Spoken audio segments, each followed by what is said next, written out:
Hello, boys and girls. I'm sorry I haven't been writing stories for a long time. Been working on a particular novel and that.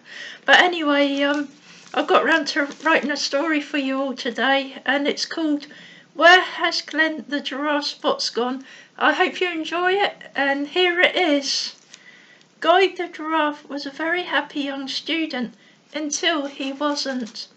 He was a very bright student, but he was holding on to burdens that was invisible to the world.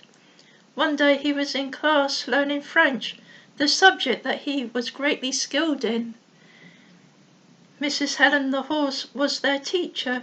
She said to the class, "Today we are going to see if we remember the names of animals in French." Harry the hyena was a naughty student who never worked hard at his studies and who would mock both students and teachers. So Helen the horse asked Harry to come out to the front to ask him what animals' names in French that he could remember. Mrs. Helen gave Harry her ruler and said, "Now point to the animals in the picture and name them." Harry moaned, "There's no point in speaking in French when everyone, including French people, speak French." Mrs. Horse pointed to the dog in the picture, saying, "At least tell us the name of this animal in French." Harry went to sit back again. "No, I can't be bothered." Then he sat back next to his best friend, Hugh. They both giggled and mocked. Mrs. Helen sighed. "Can anyone help Harry?" Guy lifted up his huge long neck high and chirped, "Yes, I can, Mrs. Helen." Mrs. Helen sighed. "It is always you that answers the questions, but sure, fine." Guy went to the front of the class, pointed to the dog picture and said, "Chien." Yes, the French word for dog is chien. Harry and Hugh jeered under their breath. "We will get even with Guy." At the school dinner break, all the animals in the school looked at Guy, all refusing to sit next to him. Poor Guy started to feel depressed, as everyone was starting to feel jealous of him and his intelligence, and he was losing all his friends. Poor Guy sat alone until a girl giraffe named by the name of Glennis sat next to him and said, "Hello, my name is Glennis. I know how you feel. I am a nerd too, and my friends have all left me." Guy snapped, "It is all right for you." Poor Glennis felt hurt and walked off, crying, not understanding why Glen reacted the way he did. Glennis felt bad, as if she had done something wrong. Harry mocked, "This is hilarious. But we are not finished with Guy yet." Hugh replied, "Okay, a little teasing is fine, but I hope that you are not going to plan anything too evil, are you?" Harry snapped, "Whose side are you on?" Hugh replied, "Yeah, sorry, you are right, I am on your side." Harry replied, "Well, there you go. We cannot do much at school as we could be expelled. However, I have noticed that Guy does a paper round. Let's get him then." Hugh squeezed. "And do what exactly?" Harry mocked, "You'll see." Their day turned into evening. Guy had been delivering newspapers for hours. Harry and Hugh went inside the newspaper and magazine shop and asked Will the Walrus, "What time is Guy going to finish his shift?" Will the Walrus replied, "That is none of your business." Olivia the Ostrich, who was working on the tills, asked, "What is Harry and Hugh up to?" Will replied, "Up to no good of some kind, no doubt." At that moment, Guy walked in the shop, tired and after hours of work. Harry mocked, "Look what the cat's dragged in." and they walked off again. Poor Guy's face dropped, and now he was looking very sad. But we will try to reassure him. Kid, do not let those two hyenas get to you or put you down. For there are many animals and souls that are proud of you. In the end, your hard work will pay off and you will be a winner. Guy replied thanks and walked off and back home. He walked over the hills. Hugh and Harry had been hiding and following him. Harry sniggered. I'm fed up with that know-it-all guy, always getting compliments by the teachers and always getting good grades. It is time to teach him a lesson. Hugh replied, well, maybe he is clever because he studied hard. Harry sneered, I don't care. But I just want that arrogant jerk to pay and somehow have him humiliated and made to look the fool. Hugh replied, have we not mocked him enough? Did you not understand if the teasing goes too far and out of hand, it can actually cause the victim to suffer from depression? Harry cackled, and why should we care? Hugh replied, maybe not. Harry jeered, exactly. Let's make him suffer. Hugh asked, how? Harry cackled, there is a leprechaun that lives under the rocks of the bridge that we cross every day after school, and we will come across them again in a minute. He keeps precious coins that have sentimental value to him. Let's go and steal one of those pennies. The next day we will give them to Guy and make up a story that we are giving them to him as a peace offering. We will then run off, and when the leprechaun comes out, Guy will be holding his pennies, so making him look like the thief. The leprechaun will curse Guy in some way or another. It will be hilarious. Hugh replied, I'm not too sure. That sounds a bit cruel. And how will we be able to even steal the leprechaun's pennies anyway? Harry replied, that leprechaun is away on a fishing holiday at the moment. I've heard that from Summer the Swan. There is absolutely no one around, and Guy has gone back home now. Let's break in now. It's easy to break into the leprechaun's den. We will take them right now. Hugh sighed. Fine, but I don't like this. Harry and Hugh then went into the leprechaun's den and stole his most precious penny, and Harry took it home with him and hid it well from his family. The next morning, Harry and Hugh saw Guy. They walked up to him. Harry mocked deviously.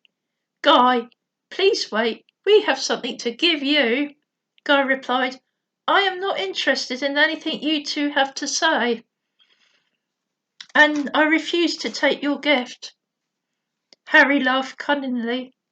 Think before you refuse this gift, for this coin could actually help you and your family cover the cost of things you need. And this coin is a peace offering.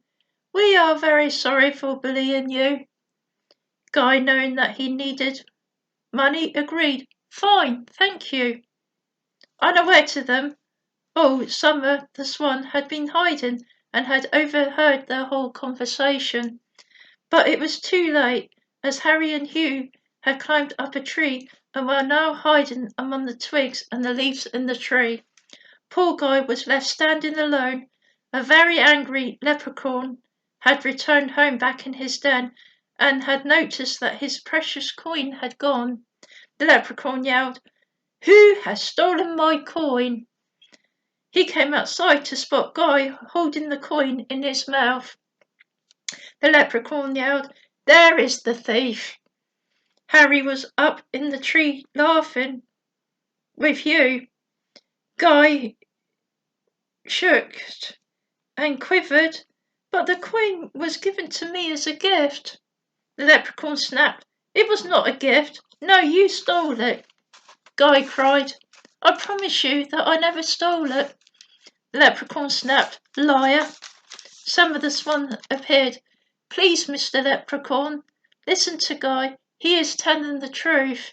It was the two hyenas that stole that coin. But tricked Guy into taking it by persuading him it was their gift to him, tricking him that it was their gift to him. But the leprechaun snapped, Sorry, but I do not want to hear any of it. Stop trying to defend this overgrown giraffe. He knew he did it, and now he will have to be punished, so I will put a curse on him, that whoever sees him first and speaks the punishment over him, that is what his punishment shall be. Guy cried, Please, sir, I did not do this. But the leprechaun was not listening, and grabbed back his coin and went back into his home and slammed the door hard behind him. Harry and Hugh came down from the tree laughing. Summer spoke up. Leave poor Guy alone. And you know that you did it. Harry mocked. No, we didn't. Summer snapped. Did too. Harry mocked. I do not care. And as the leprechaun said, that whoever sees Guy first to state his curse, well, this will be the curse hanging over Guy. For every bad or sad thought he gets, he is going to lose one of his spots. Guy cried, Please, don't do it, as that would be humiliating for me, especially in front of my mum and little sister. Our family is going through enough already. Harry mocked. Who cares? Hugh said, Come on, bro. That's a bit extreme.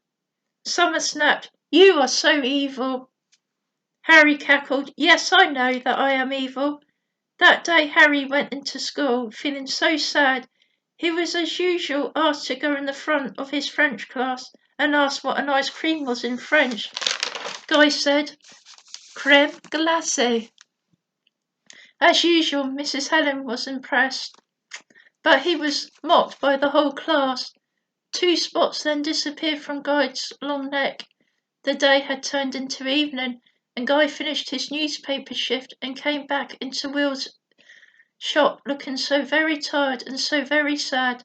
Another 2 spots disappeared from his neck. Will asked, Guy, is everything going well in your life? But Guy said nothing back, but just stared into Will's eyes, looking very sad. Will continued, If anything or anyone is bothering you, you can always talk to us. Olivia the ostrich nodded her head in agreement. Yes, we are always here for you. But Guy just walked off saying, No, there is nothing anyone can do about it. Guy returned back to his home. Even his mum and his little sister noticed Guy looking very tired, sad and depressed, and his beautiful brown spots slowly disappearing. This went on for a few weeks, where Guy got more and more sad and lost more and more spots. Days turned into weeks, until poor Guy had lost all his spots. Nothing was ever going to get better until one day Guy's mum confronted him. She had been getting very worried for her son and had phoned up Mrs. Helen to ask her if there was anything going on at his school and how she could help him. Mrs. Helen had told Guy's mum that he was being bullied, but to wait until he came to tell her first that he was being bullied rather than asking him about it. That morning Guy just broke down in tears. His mum went over to him and gave him a big hug and asked, What's wrong, my baby boy? Guy cried, Mum, I am being bullied by Harry and Hugh the hyenas. They even framed me by making me look like a thief to the leprechaun that lives under the bridge on our way to school. He has cursed me, and that is why I lost all my spots. As the curse was, the more depressed I became, the more I lost my spots. Guy's mum replied, My poor baby boy, you do not deserve such cruel treatment, especially with the added pressures that you have working so hard to provide for this family. But you know that you are very much loved by your dad, little sister, and I very much. As for the curse, give me time to think on how to get that curse reversed. For now, I think that you need to be brave and tell your teachers and peers about your family life. Maybe that they will come to understand why you have been so sad, and perhaps they will stop being mean to you. Guy asked, do you think it would make others kinder? Guy's mum comforted, I'm sure it will, and always know that you are very special and kind, and that you and your little sister are precious diamonds. Guy smiled. Thank you, Mum. You are always there to cheer me up. Guy's mum replied, always, my darling. Don't let the other kids get you down. Now off to school with you. Guy smiled. Okay, Mum. He then walked off to school. He arrived at school and 2 of his spots came back on his body, and he was feeling a little happier after having a heart-to-heart with his mum. At lunchtime he sat on his own, but still felt more confidence to stand up to his bullies. However, he could hear crying. It was Glenys sobbing on her own on the table in the corner of the room. Guy walked over to Glenys the giraffe and said, I am so sorry for snapping at you the other day. Please forgive me. Would you like to tell me why you were crying? Glenys replied, It's my little brother. He is in giraffe hospital. He had a fall and broke all of his legs. He cannot walk. It happened weeks ago. That is why I have been so sad all the time. Guy replied, My dear, I am so sorry for what your family is going through. I should have been nicer to you and been there for you.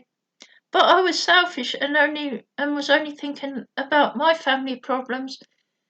Glenys wiped her tears away and asked, Your family is having problems too? Guy replied, Yes, my dear. Our dad was involved in an accident. He has broken his neck and back many weeks ago. He is in hospital, which leaves me to be the only breadwinner now living at home in our family. I have to study so hard and work so hard. I am totally exhausted. Glenys replied, No wonder why you have been sinking deeper into depression. Would you be willing to share your story with the school? Guy replied, Sure, but only if that's okay with Mrs. Horse. Mrs. Horse overheard the conversation and smiled. Sure, of course it is. Okay with me. Guy smiled. Thank you. So sure enough that day, Guy and Glenys shared their stories with the whole school. After having their story, many of the kids had regretted how they had treated Guy and Glenys. Hugh even came over to Mrs. Horse to confess everything of the way that he had been bullying Guy and how they framed him as a thief in the eyes of the leprechaun. Hugh came outside of Mrs. Horse's office. Harry had been waiting for him. Harry snapped, What have you told Mrs. Horse? Hugh replied, The whole truth about everything. Harry snapped, You better not have told about the leprechaun. And anyway, you have no proof to show the leprechaun who the real thief is. Mrs. Horse then came out of her office, holding a camera, smiling. Yes, we do. It has all been recorded. Harry puzzled. That cannot be possible, as nobody was around to record us at the time. Hugh replied, It was me, actually. I accidentally recorded it on my mobile. I did not even realise I did until I checked my mobile this morning and found the evidence there and found the video there. I gave Miss Horse my mobile and she transported the movie to her camera. I could not stand it any longer how we made poor Guy suffer, so I decided to come clean. Harry snapped, Traitor! Mrs. Saul smiled. No, he is not a traitor. He did the right thing. Incoming clean, Hugh replied. I can never. Harry replied. Hugh replied, I can never be friends to someone who treats others so badly. Guy and Glenys then showed up. Harry mocked. Well, Hugh, if you do not want to be my friend anymore, you won't have any friends, because Guy will not want to be your friend the way you treated him so mean. So you will be lonely. Guy spoke up. No, he won't be alone. Hugh replied, I'd rather be alone than to have fake friends as Harry. Hugh then turned to Guy, saying, I am so sorry for the way I have treated you. I am also so sorry for what your family is going through. Please, could you ever have it in your heart to forgive me? Guy smiled. Of course I forgive you. Suddenly another 2 spots appeared back on Guy. Miss Helen smiled. Come on, Noel. Let's go and find this leprechaun to put this curse away.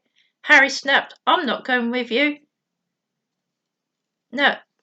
And suddenly Will the Walrus came up from nowhere behind them, without anyone noticing. He came up behind them and he grabbed Harry by his shirt and said, Oh yes, you are going, even if I have to drag you there myself. So they all went to visit the leprechaun and showed him the evidence. He lifted the curse on Guy immediately. The leprechaun then asked, Soon as I wrongly accused you for a crime that you did not commit, I want to grant you both a blessing, but I also want to give you the ability to curse Harry for causing you to suffer. Guy replied, For the blessing, I would just simply ask for Glenys's little brother to heal and for my dad to heal and have them both come back to their homes. The leprechaun granted. Those 2 blessings now have been granted. Now, how do you wish to punish Harry? But Guy shook his head, saying, No, I do not wish any harm on Harry. I do not wish to curse him, for 2 wrongs do not make a right. I believe in karma, and karma often brings its own punishment without anyone's interference. The leprechaun was shocked and said, I have never come across such a big, kind-hearted and forgiving soul before. One willing to forgive someone who caused him to suffer so badly. Therefore, the coin that has been so sacred to me, I want to give to you, Guy, as a gift. Guy replied, Thanks for the coin, for offering me the coin, but I can't take it. It's your coin. The leprechaun replied, Kid, it is fine you take it. The coin is sentimental to me because of the leprechaun who gave it to me. Long story, but she has been reunited to me, and she is more precious to me than millions of those coins, and we now have plenty of them anyway. Guy replied, Well, in that case, thank you. The leprechaun smiled.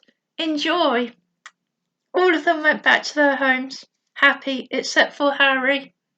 Once Harry's parents found out the way he had been bullying Guy, he was grounded for months. He disappointed his family big time, and they did not bring him up to be a bully. But that was just part of his karma, for when Sky's dad was completely healed and had come back home to his family was happy. That family was happy again. The leprechaun's coin was worth millions. The family did not have to any more struggle working endless hours on low paid working jobs, working all hours without no time or to rest ever again. Instead, money was invested so his dad could start his own business of painting and selling his paintings, and money had been put aside for Guy so he could learn now to become a French translator for his future. So now they were happy with their family being together and all being able to work on the careers of their dreams and having enough to live on and more. This made Harry even more envious with Guy, but this time he knew that there was nothing he could do about it. Glennis's little brother was healed and returned home. They were also a reunited happy family.